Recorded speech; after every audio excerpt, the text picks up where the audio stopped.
سرگودا کپتان ارشد کی رپورٹ کے مطابق پاکستان واپڈا ہائیڈرو الیکٹرک لیبر یونین کے زیر اہتمام مجوزہ نجکاری کے خلاف فیسکو سرگودا کے دفاتر میں مکمل ہڑتال اور تالہ بندی، جبکہ واپڈا ملازمین نے سرکل آفس کے باہر دھرنا دیتے ہوئے بھرپور احتجاج کیا، جس میں سینکڑوں ملازمین نے شرکت کی۔ مظاہرین نے پریس کلب تک ریلی بھی نکالی، جس میں شریک مظاہرین نے بینرز اور کتبے اٹھا رکھے تھے۔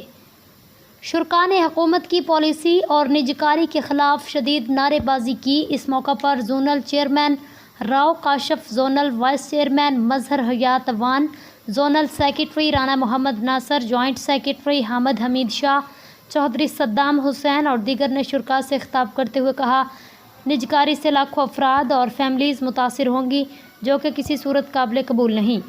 حکومت نے اگر اس کا فیصلہ واپس نہ لیا تو تمام گریڈ اسٹیشن بند کر دیں گے۔ آئندہ ہماری منزل ڈی چوک اسلام آباد ہے۔